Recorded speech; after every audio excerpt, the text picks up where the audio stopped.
All right. And we are live. Hello! Hey, All right, all right, all right. Shane's hotkeys worked. They did. Yeah! hey. I was Yay! nervous, but I think we got there.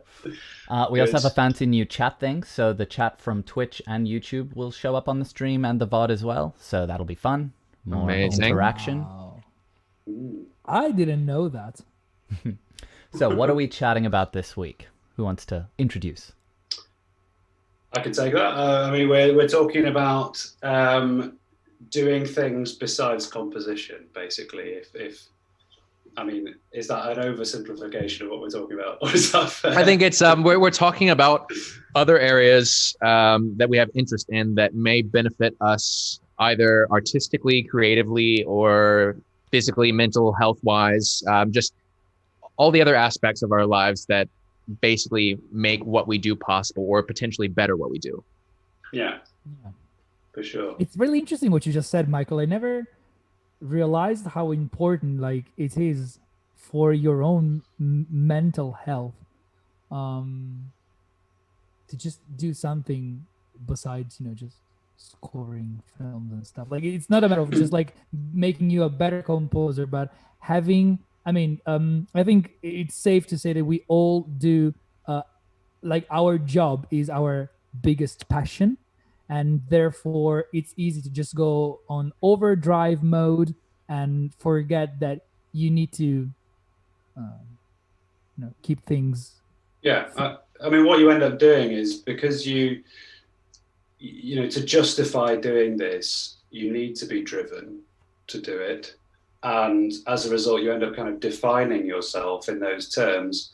And the sort of the perils of defining yourself one-dimensionally like that is it can affect you a lot mentally. It can be very isolating, and it's actually really important to embrace other things and have a well-rounded existence.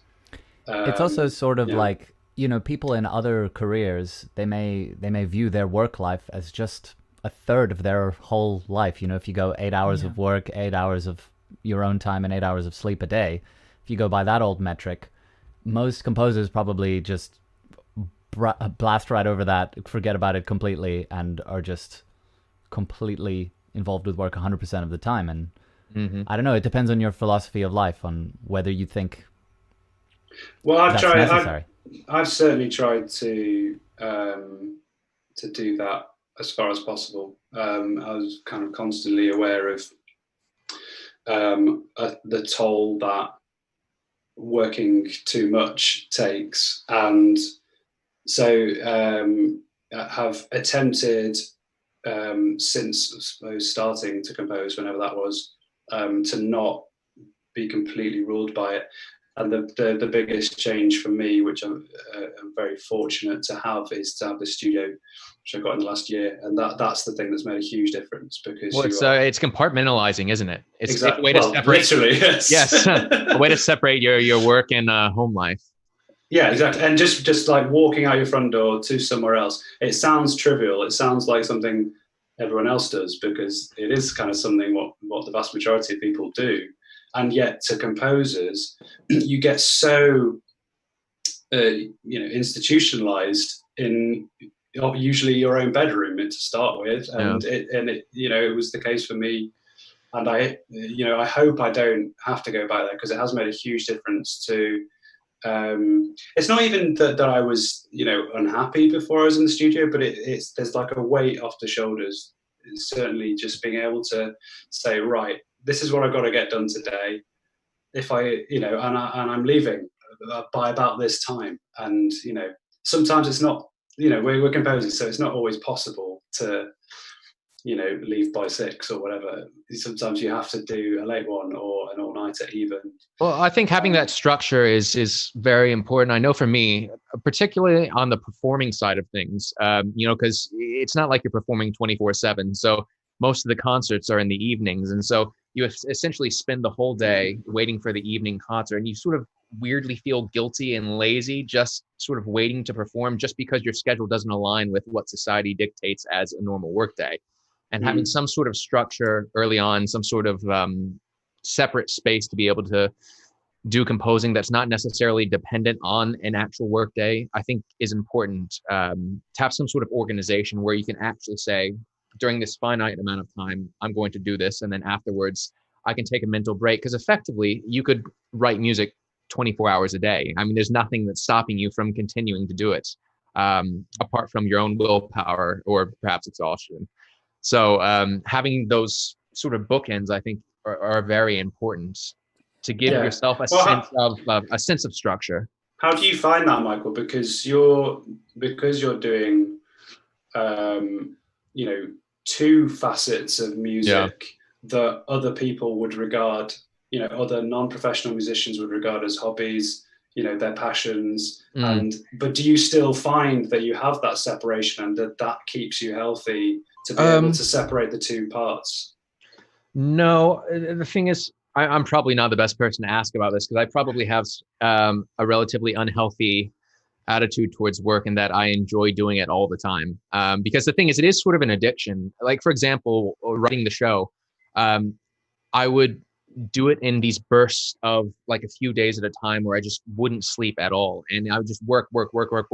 And I really enjoy that sort of manic energy and the feeling of working towards something. But the problem is that you can get really hooked on that and not be able to turn off. So even in your relaxed time, you feel like you should be doing something. You feel like you should be working. So in sort of preparing for the recording sessions, I had to sort of set certain hours for myself to be able to turn off on. I mean, luckily, the days when I have concerts and rehearsals, those are the most structured I have. Everything else is sort of up for grabs whenever I have the energy. And more often, if I don't have the energy, I'll be sitting down feeling like I should be doing this, and guilt sort of creeps in. So it's I wouldn't say that's a very healthy way of structuring it. And I need to do slightly better at doing that. But for me, the way I sort of structure my day when that happens is by interrupting myself with other activities, like going to exercise, going on a walk, like cooking, and making sure those are at specific times, so that effectively the composing sort of has these little bookends throughout the day. So sorry, guys. This is interesting to me, because when we decided to do this conversation tonight about what other things we do besides writing music for film, the first four things that came to mind to me were music related things, and now the conversation is taking a whole other sort of direction, as in what other things we do to sort of maintain a sane routine and you know, daily schedule, even like things non-music related. Well, maybe there's two sides to this then. I think there are. There's the side that needs to be staying normal. Yeah. And then there's the side that maybe furthers us professionally or makes us kind of better musicians. And there might be some crossover there. I mean, I'm sure there is with Michael there. Yeah. And I know there is with you as well, V, because you've got a similar thing where you're in Italy now doing some playing, aren't you? Yeah, I am. Also, sorry if I slide off topic. No. I just noticed that Luigi Donzella, who is a great composer from Italy, who is trying to come to London, is watching us. Welcome. Yeah, I really hope he's gonna be able to come meet you guys soon. He's a very, very good composer friend of mine. Yeah, that'd be cool. Oh, hi, Luigi. I'm really glad he's joined us. As you were saying, I'm in Italy right now, and sort of like doing non-film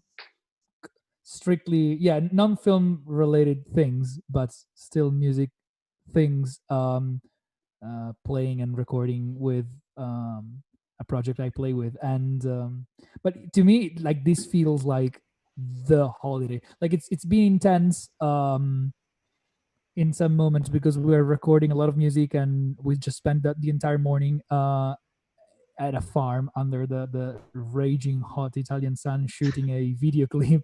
So it was intense, but still it feels like I'm on a holiday from my London life, which is teaching composing. Well, so I think that's part of it for me. Like, I don't know how you, Shane and Michael, you guys feel, but me and Via have talked about this at length before.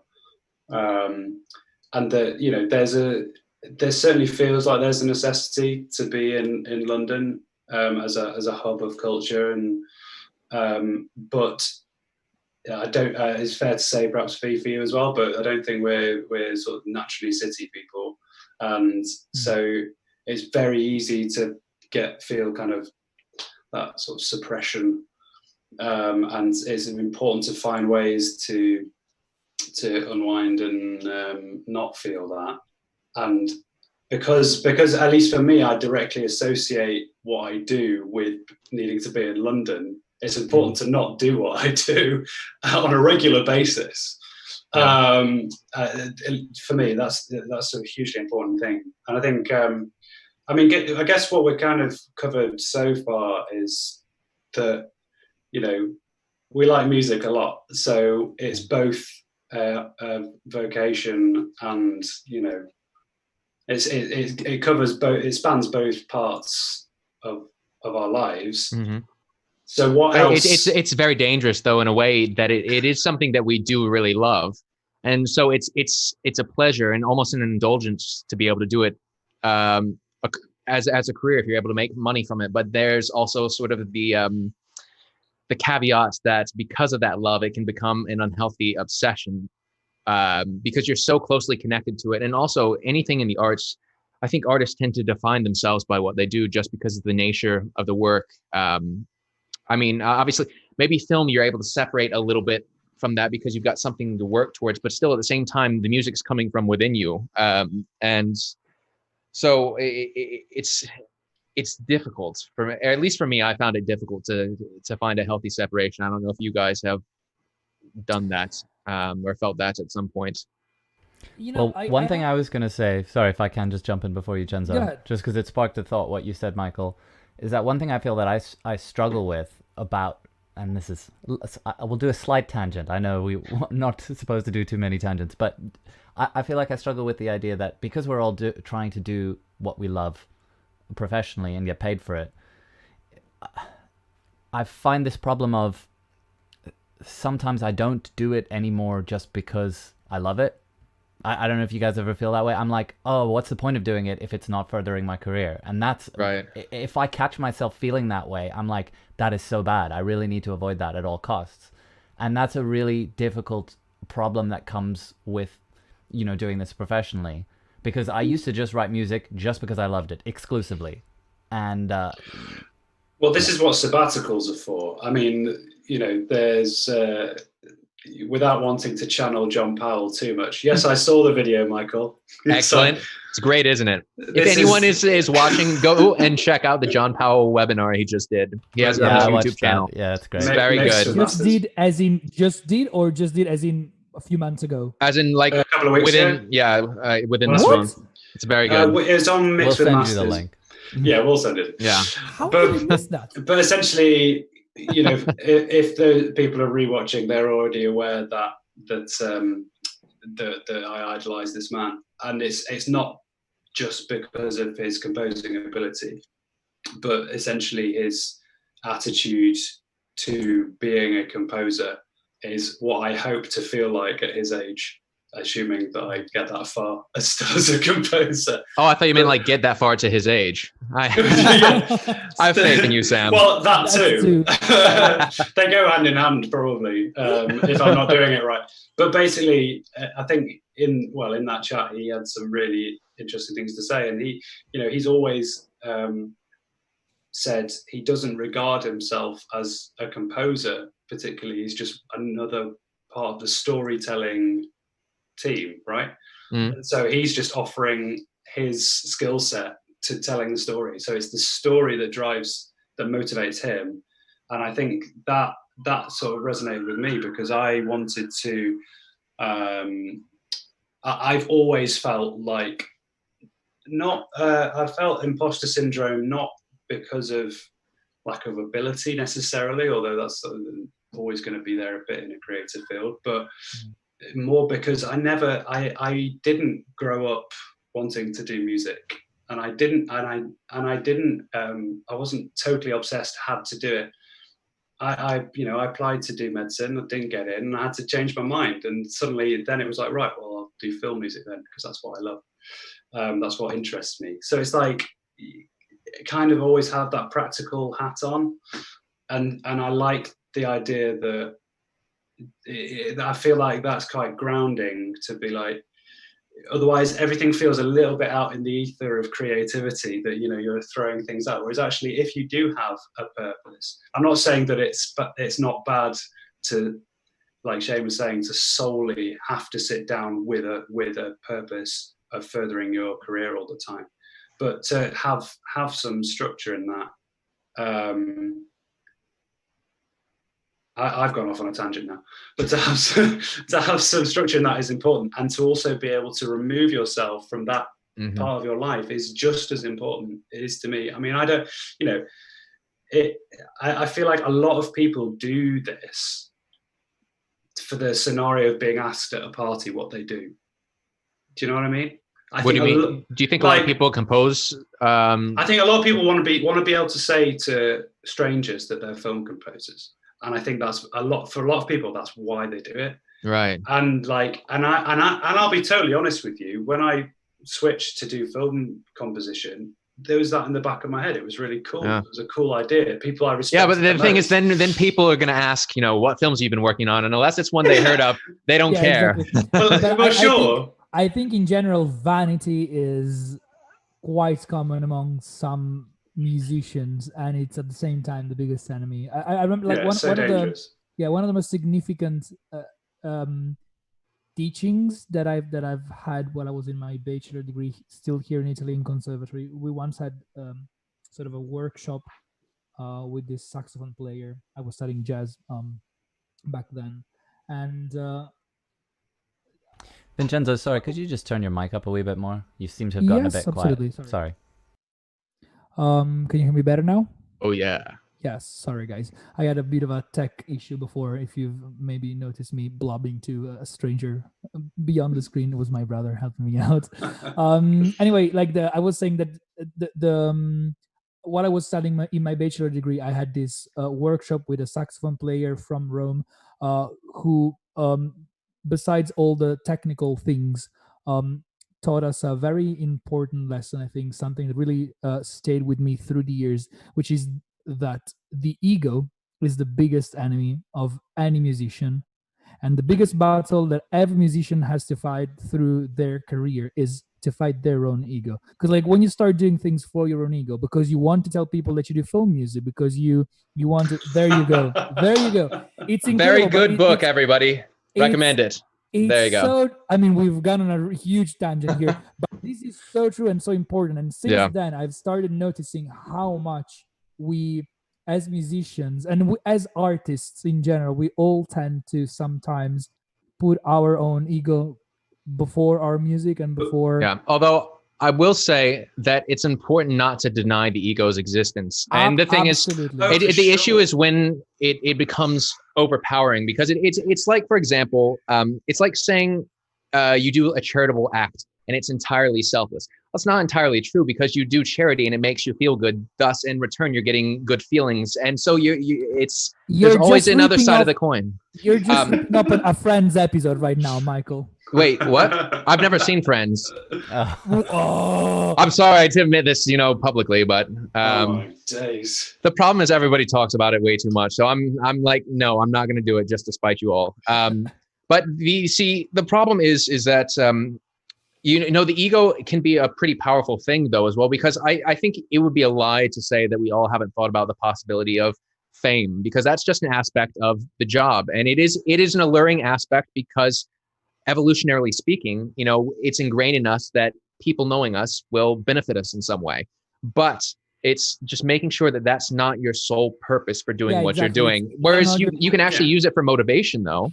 You can use it to feed that motivation. And if you're lacking in sort of the willpower, you can use that as a tool in your arsenal. It's just making sure that it's got relatively stays level. Ultimately, a healthy level of ego is what creates competition, and a healthy competition, I think, is one of the best things to get better as a composer. And so many times I've seen you guys doing amazing things that I didn't know about, and I felt like, oh my god, I need to, get Well, up there with them because of a sort of a healthy competition, and if it's a healthy thing, it's just makes you a better composer. Well, I think you're talking about the opposite there, V. In my opinion, I think I was going to kind of bring it back home by kind of saying a similar thing, that to avoid the negative impact of ego, which, Michael, is undeniable when you've worked in this business long enough, you can't deny ego. I mean, there are people with destructive egos around. Yeah. But what you're saying, V, I think, is that there's a value in surrounding yourself by other people for a bit of humility. That it's important to realize there's always a bigger fish, and therefore, get inspiration, get motivation from other people, and do your thing, and just concentrate on, It's like going back to what John Powell said, and he said that he was so nervous to get into the room with John Williams. He doesn't feel jealous career-wise of all the success he's had. He said, John Williams is just another composer like all of us. He's just better. And he was able to openly admit that. Whereas there's a lot of other composers that wouldn't openly admit that another composer is better than they are. I'm talking about top players. So that's the sort of humility that you need to aim for, I feel like. The other thought I just had, sorry, just before we move off this topic, because I think it's an interesting one about ego, and maybe this is not quite the right word for it, but just a little point in defense of it would just be to say, maybe the better word is just conviction. But I feel like sometimes if I'm working on something and I'm like, oh, I don't really know if it's good, what does everyone else think? What's the expression, like a camel is a horse designed by a committee? You don't want to fall into that trap of not believing that sometimes you know best. Sometimes your idea, you should see it through, you should focus on it because it's your idea, and you should believe in it, and you should believe in yourself, because maybe it doesn't work out every time, but if you don't do that, then it will never work out. But yeah, and you have to trust in yourself that you have a well enough developed aesthetic sense that intrinsically and inherently that it's good and it works. It's exactly the same thing as confidence versus arrogance. It's all it is. It's just you can have conviction and confidence in your abilities without presuming to be better than everyone. Yeah. And I think the problem is that's where, I suppose, I don't know what the exact definition, whether there's subtle changes in what ego means, but to me, ego is exactly that. It's arrogance in your, it's uber confidence. Well, for me, the little phrase I always tell myself is the difference between confidence and cockiness. Cockiness is thinking you're the best person in the room, whereas confidence is knowing you have the potential to be. Okay. Where you have that room to grow. You have belief in your abilities enough so that you're able to reach the point where you want to be, but you're not automatically assuming that you don't have something to learn from the people that you surround yourself with. Yeah, there's another little psychological thing. I don't know if you guys have heard of it, called Dunning-Kruger syndrome. Have you guys heard of that? Which is basically a psychological phenomenon where basically people who are beginners at something often think they're way better than they are. And it's basically that they just don't know enough to know what they don't know. Yeah. And I think actually know about this, that's tied up really with cockiness. Like for me, because I'm quite like self-critical in a lot of ways. Like I'm always questioning myself. I'm always like, oh, there's so much that I don't know, but there's so much that I need to learn. There's so much that I can improve on. But I think the people not to like brag about being humble, but I feel like I'm quite humble from the point of view that this is coming out weird. From the point of view that I'm always saying like, no, there's so much more I can learn. Right. But I think the cocky people out there, maybe they just don't realize how much they don't know. Yeah. If I may paint an analogy, because I've thought of a superb one. You do say so yourself. Shoals of fish in varying sizes of waterway, right? Bear with me. Basically, as your career progresses, the pond gets bigger. Yeah. So as in the wealth of knowledge or the amount that you need to know gets bigger. And I think, and therefore there are more fish, and there's going to be a bigger fish. I'm just bringing it back to my previous proverb. But the thing, like what you're saying, Shane, is you start off in the little tributary that with a couple of other fish, and you're swimming at the front, and you think you're fine because you're just in this little stream. But that turns into a river, which goes into the sea, and you've got to keep up with that. And I think that's where confidence helps you remain at the front of this shoal of fish. And I feel like I'm blurring the analogy a little bit, but to me it makes total sense. Mm-hmm. I got another one for you. What about the man who's cocky assumes he's the teacher, whereas the man who is humble knows he's always a student? Are you reading these off a piece of paper? No, this is just like a fortune cookie that's running through my head. Yes, like the in the book office. right there. He's cheating. He showed us a book. I'm gonna attempt to reel this back in. Right. I can't get off fish. Good. Just scale it by asking a different question, which is on the assumption that we don't have perfect lives, which I think is fair to say. What do you wish you did more to feel healthier physically, mentally, to feel like composition doesn't rule your life, and or just what could you do better in that regard to anybody? Well, That's an interesting question. I've been trying to read some more.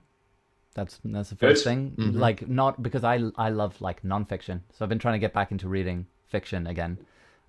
Just because like you pointed out, we're all storytellers, so a deep understanding of story is really necessary. And sometimes I feel like I let that fall by the wayside a little bit. So that's the first thing I've made a bit of an effort to get on. I did that as well, and that was partly a health, like a medical thing, that I wasn't sleeping so well because I would look at my phone for 10 minutes before I went to bed, and then it'd be next to me, and so I try to not do that so much now, just because I heard that can affect your sleep and things. Mm-hmm. Yeah. I know we're sort of like falling in a bit of a loop, but like I have to say that something I've found in the last year of my life is that as I've said several times now during our streams, and as you guys know, I was sort of born a pianist, and then I was turned into a composer, or I studied piano most of my life, and then in recent years I came into film music. And I have to say that I sort of continuously go as a sort of pendulum between these two things, and when it gets to a point where it feels like I'm composing too much and it's stressing me out, and I feel it as a heavy thing to do. Going back to the other opposite, to the opposite end,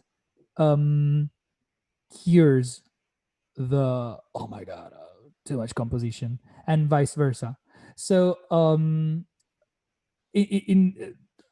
saying that I found this out particularly in this last year because since September, basically, I started developing this project here in Italy in a whole other country. I mean, I spent most of my life in London, but I'm often here in Italy, and I've started this project, as you guys know, with two of my best mates here in Italy.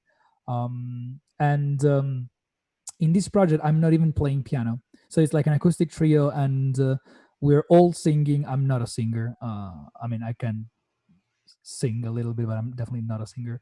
I'm playing mainly percussion and ukulele, and I just picked up acoustic bass and all this stuff. So like learning new instruments and going back to this sort of opposite end where I'm in this project, I'm not even composing that many. I've written I think 2 songs so far, and I've contributed arranging the songs and the covers that we're doing, but like I'm more focusing on the playing aspect of it, and it really picking up new instruments and fitting into this project really like makes me want to go back composing after a while. It feeds your artistic spirit. Yeah, it's incredible because it really like one thing feeds the other, and like spending a lot of time composing makes me want to be a better player. Yeah. And spending a lot of time playing makes me want to be a better composer. And so again, I know it's a bit weird because we were talking about things we do to sort of avoid going crazy with composition, and we were saying a lot of things that are, you know, beyond music. But I don't want to give out the impression that I'm like a very miserable person and my whole life revolves around being a music nerd, because I'm really not like that. But the two things I found are really, really complementary. And well, that's something I completely identify with as well. For example, you know, I was never a bassoonist at the beginning. I don't think anyone's born a bassoonist, just manufactured in a lab. So I picked up the trumpet when I was in middle school and then switched to the bassoon later. And eventually, you know, the bassoon just wasn't enough for me. And that's when I started doing arranging and then eventually started composing. And the thing that I noticed is that synergistic relationship that's they do really feed back into one another. Like if I'm playing, I might hear something and you know, listening to a piece of music is completely different from listening to it while you're sitting in the orchestra. Sam, you'll know what I'm talking about, is that, you know, you get a picture. It's like you're staring at a painting when you're sitting in the orchestra or when you're sitting in the audience. And then when you're sitting in the orchestra, it's like you're up close. You can see all the individual brush strokes, all the little imperfections, all the details, and really appreciate it because you're right in the middle of it. And I'd really get inspired playing some of the, you know, orchestral classics and other pieces here and there. And it would make me want to go and write something. And then after doing lots and lots of writing, I felt like I was disconnected from actively making music. And so I would go back and playing. And so going back and forth, I think, is actually a very healthy thing. Shane, you play guitar and piano. Do you feel that that benefits you compositionally? I do, and I also feel like the same thing you guys are saying, that having not done it for a while is making me like yearn for it and miss it. And definitely like that practical musicianship is so valuable. And, you know, there's lots of people who do what we do who just don't do it. And sometimes I'm one of them because, you know, like life gets in the way. But it's something that's so important. And I feel like Michael and Vincenzo, with you guys both being like, you know, adept musicians in terms of performance, that's something that I'm a little jealous of, that I need to work on more. Because I'm sure there's so much that you've learned and intuited just from playing a lot of music and listening to a lot of music and putting the hours in with your ear training and playing your instruments. I think a lot of people take it for granted. They're just like, oh, I'll just load up my DAW and mash some buttons. But, you know, there's so much more to that to be a good musician. And I think practical musicianship helps a lot. I think there's definitely something to be said for that. And I think you know, it's not always easy for everyone to do. You know, I actually wrote about this a little bit in my blog last week. Sneaky little plug. Sneaky plug, which is, yeah, never mind. But yeah, I was talking about exactly this, that I don't play anymore. And I to use an American term, I majored in clarinet as well as composition. So, you know, I was, they were kind of equally weighted because I didn't want to give up the clarinet at that point. And then I kind of just had the drug of composition. And for me, it's a very, I have mixed feelings about it. I've not stopped teaching since I was at university, and that is my playing, which is not a good thing. I've lost a lot of my ability on clarinet, certainly on clarinet, and somewhat on saxophone as well. And there are other benefits to the teaching, and I'm sure you guys would agree with that.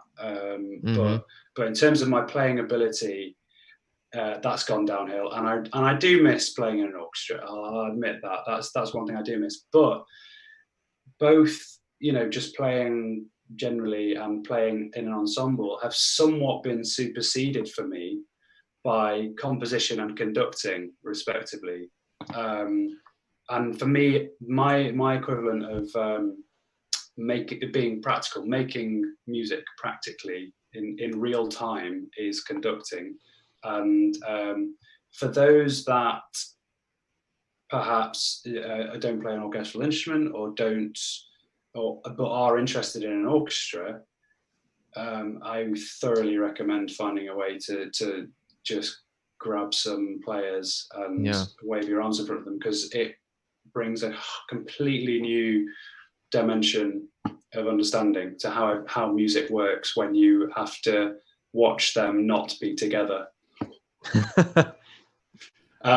But I mean, even more direct than that is what Vincenzo is talking about. I mean, before musical groups with conductors, there were just musical groups, and their kind of non-verbal communication and all of the... Well, live playing is all about communication, isn't it? And I hate to say it, but I think we can all agree that composition is a very lonely process most of the time. You do it by yourself, and for me, I find it profoundly unsatisfying to solely just do that. I need that communication. I need that actual sort of my own voice emoting out in some way or another.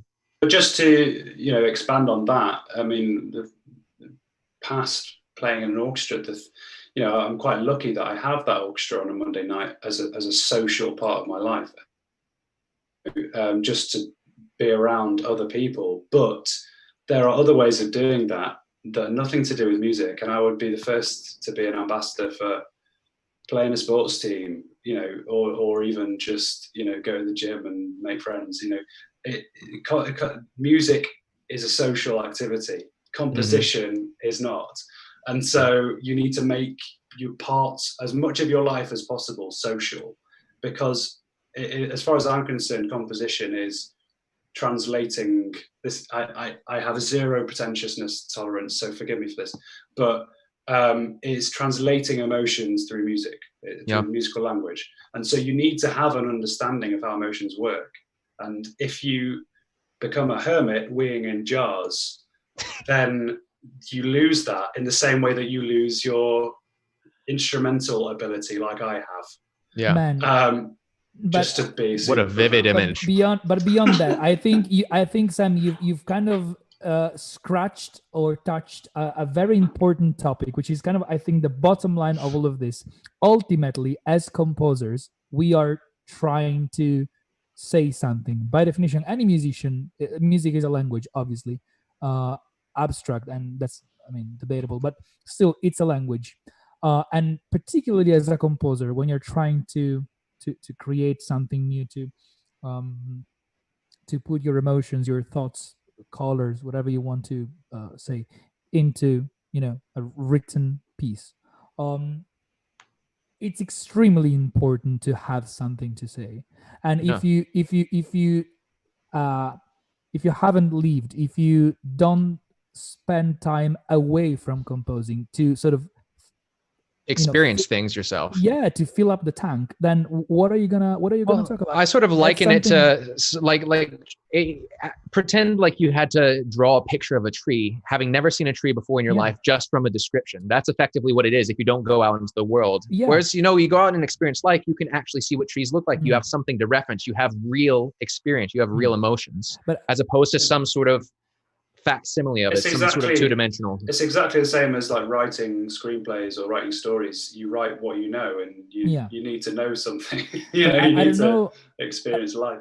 I don't know about you guys, but this is something that I get often concerned about, and I think that to me, as a composer, as an individual, I'm much more afraid of this rather than not having enough skills. I'm more afraid of having nothing interesting to say rather than not being good at orchestrating, because I feel you can this is something that I've always thought, you can really tell when somebody is sort of cheating in this respect. Like, if you don't have anything interesting to say, even though you can orchestrate beautifully and blah blah, it's still gonna show. There's so much music out there, I think, which unfortunately is very, how do you say that in English? Barren? Isn't that the word? Like floofy. Like, without something that doesn't breathe life. Empty. It's empty. It's a Yeah, carcass, effectively. yeah, exactly. And I appreciate so much more music that is a bit more like rough around the edges, but it's like it just reaches you, it touches you, it moves something inside you, and that's all about what you're trying to say, and not like obviously the form in which you present it is crucial, is important, but the content is. Yeah, but I'm also convinced that important. even if it's some inaccessible style of music, if you write it with intent, it will reach people regardless. As long as absolutely. you obviously have a receptive audience, because the translation of whatever you're trying to say is always dependent on the listener. But if you do it, going back to Shane's saying, if you're writing with conviction and with actual meaning, then it's going to come across. But it's having the desire to distill those ideas and emotions into a physical form that then will be played by musicians. And then I'm going to play devil's advocate here, because I don't entirely adhere to that. Which part? Not adhere. It is the wrong word, but I certainly don't have the same fears as Vincenzo. I agree that you can usually hear when something is done with a bit of heart and done properly. Do I lose sleep over it? No, because I'm not scared of originality or people knowing I've got something to say. I just try and do it, what I'm doing, as well as I can. Like I've never. I've worried more about. I mean, I've obviously worried about what people think about my music, but I've never worried about people's reaction being, "Oh, he's got nothing to say. He's not new. He's nothing. He's not interesting." I've never worried about that. I've worried about them saying, "Well, that's not very well written," or "That's not well produced." Well, Vincenzo, were you talking about the audience's perception, or were you talking about your own realization that you have nothing to say? That's what I'm wondering. I was talking about both, honestly, because I feel me as a composer, it's something that I'm often concerned about, not having much to say, or like many interesting things to say. And as a member of the audience, I also tend to notice when something is even like super well produced and well written, but a bit, sterile. Sterile, is that the word? Sterile, yeah. I think there's a marriage here though that kind of links back to what we were saying before. As I think Shane was saying ages ago at the beginning of this chat, we were saying like, it was when you were talking about conviction, right? And it's, Vincenzo, you studied music for years. You were studied in Italy, so you have a very long education in music, and that in itself should give you confidence, right? One second. But so there's that, and that should take some of the worry away. At least it would for me, and it does for me. I've got 2 masters. I'm fairly confident that puts me a couple of rungs up the ladder from a lot of people. But you always need that knowledge that someone has already done something like what you've just done, and someone might well have done it a lot better. All you can do is it's perilously close to hashtags here, but just do you, and do it like so you're happy with it. And I think if you're worrying so much about that because everything is so subjective. I feel like that's something for me that it took kind of 10 years to really get used to, is that most people don't like the music I like. So, and I write the music that I like. So I'm writing for me, not even for the people that I know like the music I like. I can only write the music I like. So a lot of people, and it's not just whether they like the music, they might have a completely different interpretation of the music. Now that's where an understanding of other people comes in, because musical language is ambiguous, so it can get interpreted differently, and so understanding that is interesting. But it never worries me that people will listen to it and think, you know, that it's not fresh or it's not worth listening to. For me, the value in music is not its freshness. It's its inherent value, which is how well it's done. I think we're saying we're kind of like seeing the same problem from like two different points of view, because like when you mentioned, oh, you've studied music all your life. Yes, like studying music in conservatories all my life, the only thing that has done to me is like I feel like I know how to do things, but then like, you know, you're at the front of the shoal of fish, to bring it back. There's a lot of fish in the sea, and most of them don't know what they're doing, Vincenzo. You're at the front of that. Is it normal that I'm craving for like seafood pasta now? Like sea bass, linguine. No, anyway, yeah, like, but yeah, I see what you're saying, Sam. Absolutely. The thing is, yeah, I don't know. Maybe it's just me being overly concerned about that, but like I do feel that years and years spent in music education gave me some tools, but if I don't have anything to put together, if I don't have like, you know, the IKEA piece of furniture, what am I going to do with all my tools? That's a poor metaphor. But I hope you got what I'm trying to say. Like I have the skills, I have the tools. Yeah, but I think sort of a healthy sort of self-doubt is important, because it keeps you in check and it keeps you on edge as well. There have been numerous composers, numerous like blockbuster, you know, AAA composers that have said that, you know, each time they do a film, they're sort of just as scared that nothing will come out or nothing will be worth saying. And I think that's an important thing, because the thing absolutely. Is, if you stagnate as an artist, that's never a good thing. You can't become complacent. And I feel like you can't also become complacent in your abilities. You can be confident, but you also need to be actively aware of how much you don't know and how much room there always is to improve. I agree. I agree with that. Just on that comment about the successful composers fearing where the next job's going to come from. It's not even where the job comes from. It's whether or not they're able to produce for that job when it comes. Sure. Either way, though, I mean, it's important for me to say on that as far as I'm aware, almost without exception,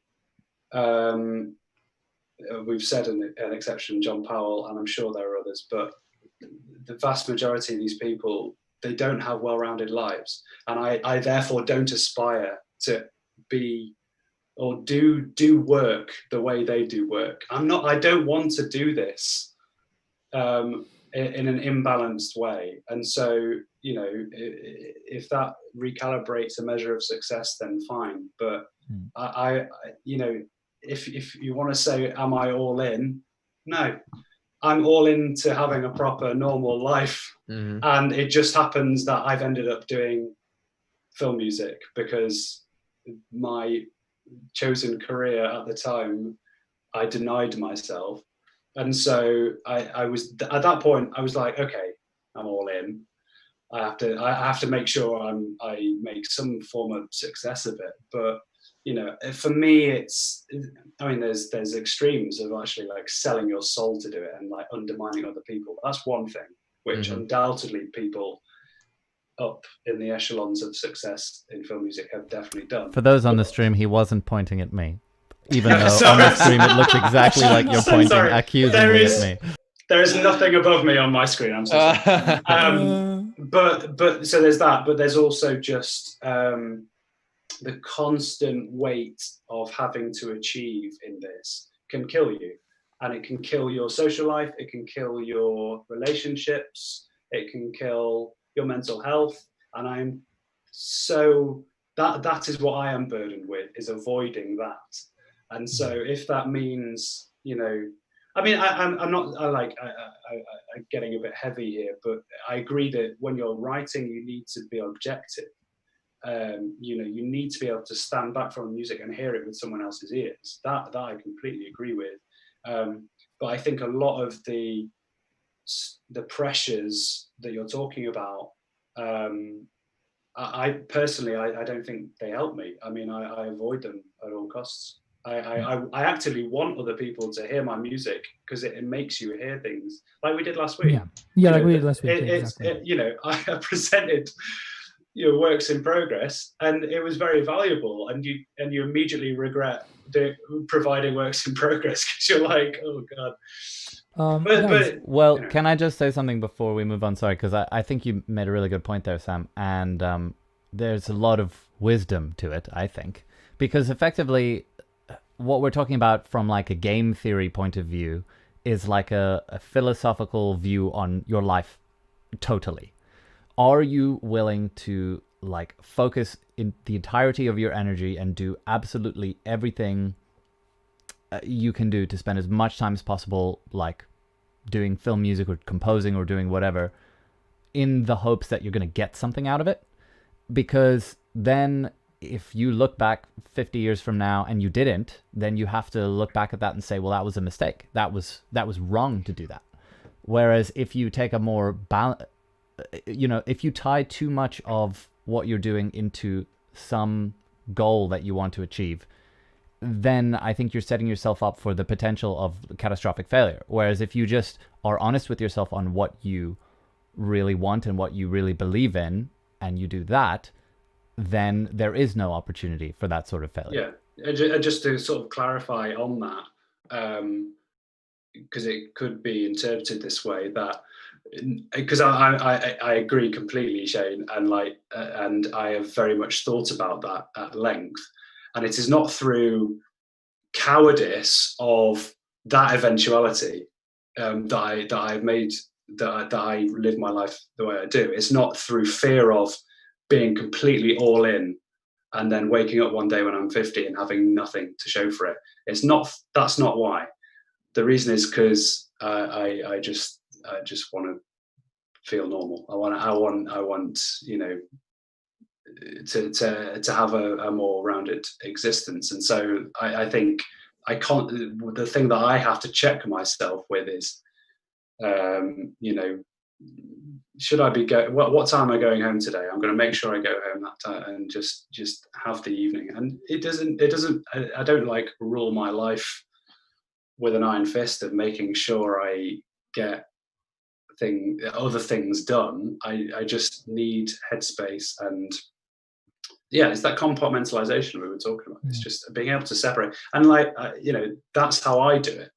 But I think it sounds to me like you guys have found a way to do that with music as well, which is in many ways differently healthy. Keep in mind, you're talking about activity compartmentalization, whereas I think Vincenzo and I are maybe talking about energy or emotional compartmentalization, because they're two different things. You don't necessarily. Well, it's both. I don't necessarily distinguish them. But at the same time, though, I mean, you're talking about a schedule at the end of the day where you sort of stop music. Whereas for me, what's more important to me is to compartmentalize the stresses associated with certain aspects of music making. I can still be making music and just have tons of fun with it. And there's not that additional pressure. It's just making sure that it doesn't bleed over into those other areas. It's still important to keep, when you suddenly turn music into your career, I think it's important to remember that in the first place, it was your best hobby, probably. So it's important to be able to tell the two things apart. Oh, okay, now I'm doing my job. Okay, now I'm feeding into my other. I mean, it's much harder to do it that way because the lines are very blurred, which just means you have to be a lot more regulated. Absolutely. And keep yourself in check. I was gonna say, Shane, I was really caught up in the conversation, so I didn't look much at the chat, unfortunately, but I've seen that it's exploded. Did we miss something interesting? Oh, there's a few good comments that I thought. Are they talking about my fish analogy? They're talking about the fish analogy, aren't they? Somehow they managed to leave that alone. No, there were a few interesting. Yeah, they didn't take the bait. A few interesting comments. Oh. He got us again. I didn't even. Well, so I'll take the first comment from Helen. This was the actual question. She said, "My main issue is that it's tough to find time to practice when working with a MIDI keyboard, teaching most of the time. She's a violinist, and finding time, like we were talking about earlier, to obviously play our instruments on top of composing. And I can say for me, one thing that's very beneficial would be to just maybe schedule a small little chamber group with a group of friends. It doesn't have to be good. You just have to get together and just play, sight read some stuff. It's great fun, and it's an actual structured time because it's dependent on everybody coming together. So you won't be compelled to sort of drop it. And it gives you that social aspect as well, which then after that playing, you could go out for food, you can go out for a drink, you can just enjoy being around each other. That's what sort of helps me is structuring playing in some way, playing in small ensembles. I think that's beneficial. If I can add to that, Helen, I can totally relate because I do a lot of teaching when I'm in London. And what I was talking earlier about, so like this pendulum between composing and then playing, more of this, more of that. Sometimes, unfortunately, especially when you have to start, I mean, when you're not a student anymore, so you have to start thinking about, paying the bills at the end of the month and all that stuff. Sort of you go in the direction that life takes you. And it's very easy to just, start teaching and then start working and this and that. And it becomes hard to find time for the things you actually like. So I feel that a lot of the time, this pendulum that I'm, in between, is not something that I actively do, is something that I'm pushed into. So like I just spend a lot of time composing and working till I feel like I just need to get a rest from that and focus more on playing. So I can relate, and I also think that ultimately, if you are a player, a performer, if you know an instrument, you will start missing that so much. It will become as a need as important, as strong as like eating and sleeping. You just you will find the time for that. It's an emptiness that you're going to have to satiate eventually. Yeah, you feel it is like a hunger. Yeah. What else did we miss? We had a chat from a book called The Artist's Way by Julia Cameron. There was a comment that you should go on an artist date with yourself once a week to refill the creative well, like you were saying, Vincenzo. So James says with that candles and... Yeah, of course. I mean, I'll only go on a day with myself if I split the bill at the end. I'm not so sure about that. Just trying to move properly into the 21st century. There's a lot of restaurants to which you are not welcome back. That's an interesting concept, though, like dedicating a bit of sort of time to yourself and having a bit of love for yourself. On that, can I sort of add a suggestion as well? One of the best things I did recently was get a notebook devoted entirely to, I suppose, my artistic development. So just have the habit of, it's like a diary, I suppose, but it's just any idea that you have. And if you have projects that you're working on, any idea related to that you have, just use it for that and nothing else. Have the notebook devoted to that. Don't have if you have a journal or a diary, don't write your artistic stuff in that. Have something devoted entirely to your compositional endeavors, or other things, and that is really helpful. Actually, it's for me, it's like revising for an exam. Just the act of writing it down internalizes things and gives you more drive to fulfill them. And I found it really useful for my EP, just getting it done, because it was all self-funded and stuff. So to actually take that from start to finish, and I'm sure you guys can feel that as well with your own stuff. Getting a project done from start to finish is really difficult, because you do go through these hurdles, mental and otherwise. So just having that self, in writing, that thing that takes you through that is really helpful, just as a suggestion. Are there more questions? Was there more, Shane? There's some more comments, just general thoughts about effective practice, quality over quantity. I think that probably applies just as much for composing as it does for instrumental playing. For sure. Quality over quantity.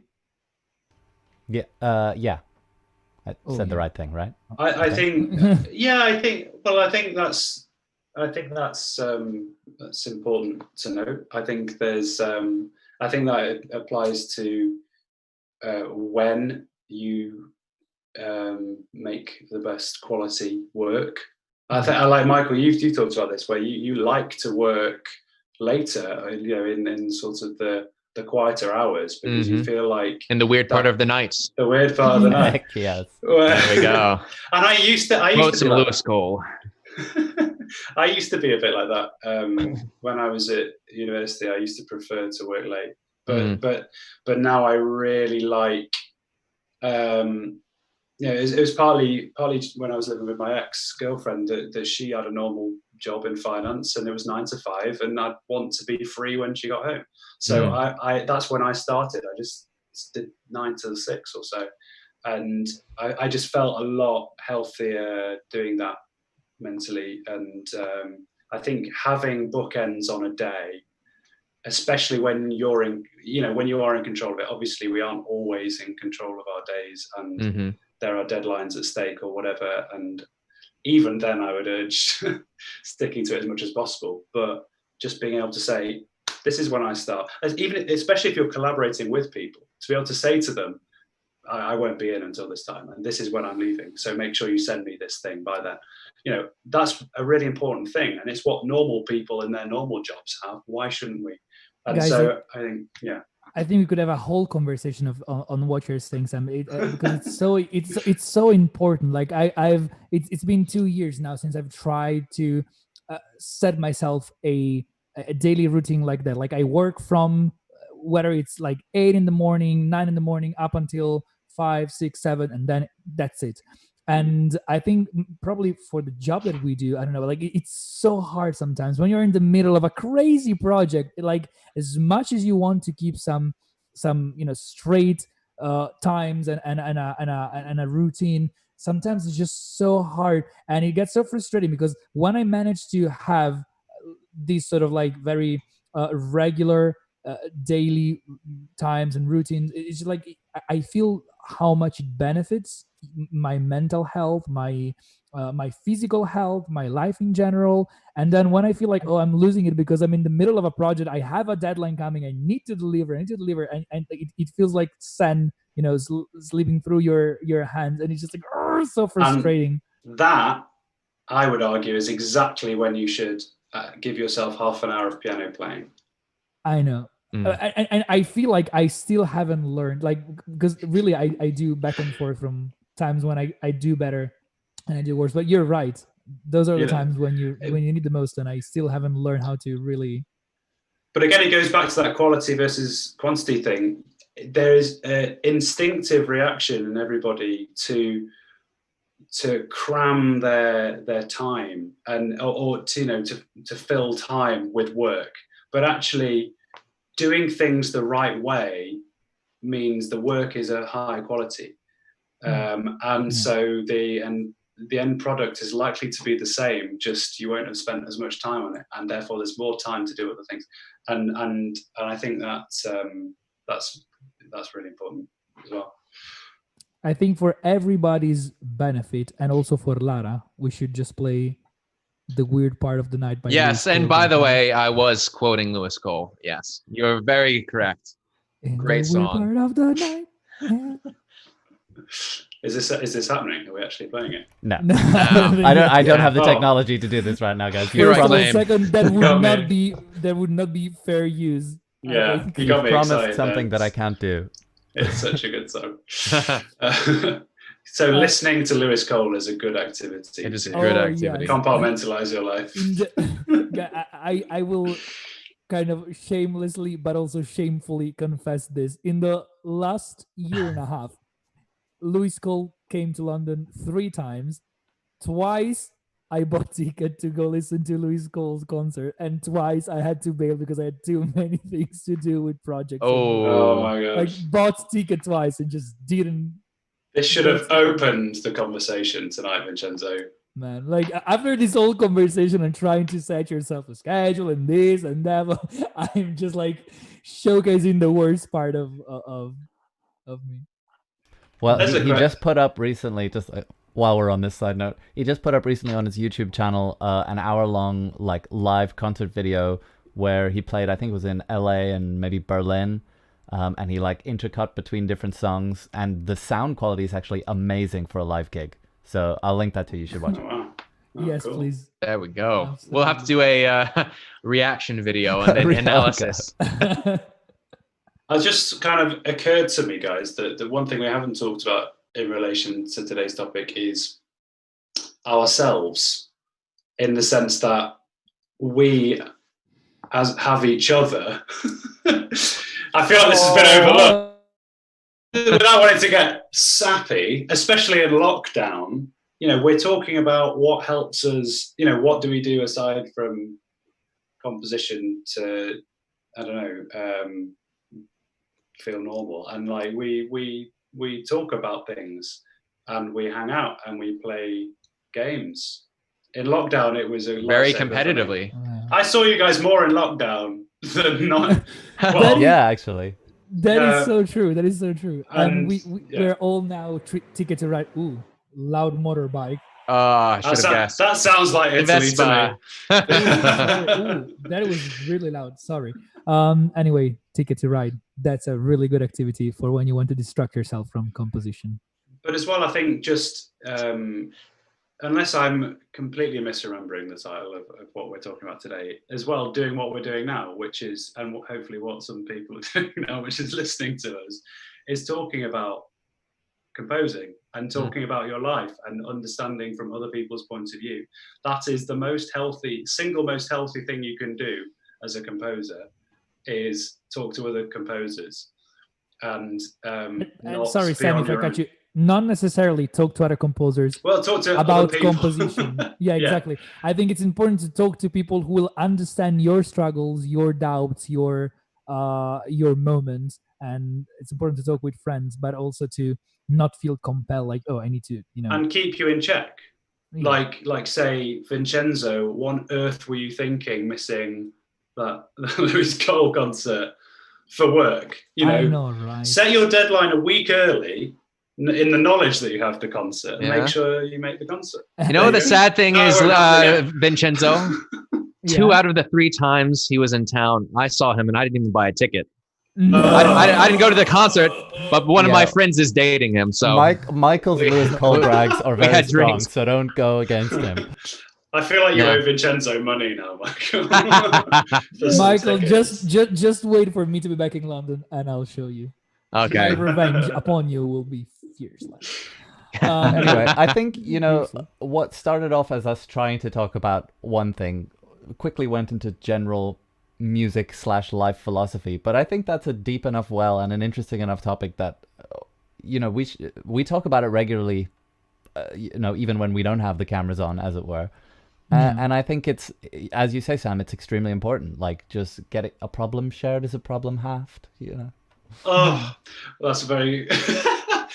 So you are right. I mean, I don't know. I don't pretend to have be a seasoned veteran or anything. But I think we've all been working long enough to have seen the negative effects that not just working in an isolated can do, also working in unpleasant environments can do, which is all too prevalent in film composition. I think, again, linking back to egos, linking back to being driven at the expense of other people.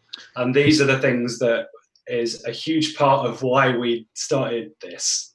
Yeah, isn't it, guys? I will actually say in relation to that topic, I'm just going to recommend this book one more time. Ego is the Enemy by Ryan Holiday. I'm not being sponsored, yeah, exactly. But I will have to say, like, it is a very good book for sort of keeping yourself in check, and it just gives some really sort of hard-hitting truths. Even if you don't think you have an ego problem, everybody has an ego of some sort, and it's nice to be reminded and grounded. There'd be a huge irony going on if you had written this book, Michael. Well, I signed an NDA, so that's his pen name. He wrote under an alias. Not to be confused, Vincenzo, with his penne name. No? Okay. Wait, I didn't hear that. It was too bad. It won't be repeated. Oh yeah, you can't say a bad joke twice because there's a chance that everybody heard it the first time. We really need to sort out sound effects to play live to each other when we're doing this. Like there's somebody get a slide after whistle I just ready. made that joke that it was I feel like Vincenzo just voted for himself to come up with our sound effects there. Yeah, I will have to sort out something. Anyway, no, it's interesting because like as you were saying, Shane, like we sort of set ourselves a topic which I think we were all kind of envisioning in a certain way. We were all expecting to talk about certain things, but it's interesting how philosophically turned. And to me, this sort of conversation was much more interesting than like a list of things we do and like, oh, what do you guys? I mean, we really sort of went down to the core of the problem. Like, why is it important to do other things, and rather than writing for music rather than composing, and like why is it like morally almost important and psychologically? Here's a question: what did Leonardo da Vinci do? If you say he's an artist, you're wrong. He did a lot of things. He was a Renaissance man, of course. He was an inventor. But I guess I had a point there, which was that he did lots of things and did them very well. But that's far more attractive to me, to have this interest in lots of things. I see. And then define yourself. Like, for me, it's the equivalent of all the people who used to play on my lacrosse team. For some reason, all of them, their profile picture on Facebook is a picture of them playing lacrosse. I'm like, is the way that I know you all you have in your life, really? I'm like, I'm so allergic to that. I can't, I don't want to be defined so one-dimensionally. And I think, it's and it's so dangerous in what we do because it requires devotion, because it's so difficult to make a living. It requires a dedication to making a success of it, that it just takes the time, and you need to devote a certain amount of yourself to it. But I think it's just, I guess my argument is that be aware of your mental health and other people's mental health as well. In the process. Lara and Helen, thank you so much for all the suggestions for games. Like we are really greedy game people, and somebody wouldn't like me. Somebody wouldn't like me using the word greedy. I hope this somebody's listening to us. But thank you for all those recommendations. Please, some of us guys, let's take a screenshot because I was about to say, you will be solely responsible for disbanding this friend group because of how competitive we get. Yeah. I'm going to take a screenshot of all these amazing suggestions because I really want to try them. Thank you. Yeah. Are these like online board games? I think there's lots of different things there. Like I recognize Articulate's fun. Exploding Kittens is a great card game. I've played. Oh yeah. Okay. We had a drawful day, didn't we, guys? That never happened. That's true. That may have been because I didn't reply. I was like, we can. So is basically what you're saying is that next week on Wednesday, are we going to stream our drawful game? Oh, that's actually a great show. That could be compromise. That could be compromising. It could be, especially considering the caricatures. Yeah, very good. Well, I mean, I'm not doing anything after this, guys. So we can end the live and switch to drawful. Speaking of erotic drawings, I'm not doing anything after this. There it is. Well, all right. Well, we've put a cap of 15 minutes of silliness after the end of this. There we go. Yeah, exactly. Cut this all out in post. It's fine. No, but seriously, thanks guys for this conversation. It was really good. Yeah, it was very, very good. Hopefully we will have our full complement. Buy Michael's book. Buy my book. Buy Michael's book. But hopefully we'll have everyone next week for our chat. But I think this is really good, even just with the four of us. It's kind of fun to have a little more intimate setting. Did we actually mention? No, I don't think we did. No, I think we haven't mentioned. We are working people, so yeah, the other two are off being composers, as far as we know. Hello to Mike and Alessandro, who are with us in spirit and heart. Yes. This kind is way too religious. Anyway. So shall we call it there and say we'll see everyone Let's next week? call it. Thanks for everyone for joining in the chat. Thanks, guys. And I think it was a really fun and an interesting discussion that I think can lead to a lot more. Like it. Yeah. We could talk about this for days. Yeah, definitely. Cool. Director See you all Scott. next week. Yeah. Bye. Bye. Ciao, ciao.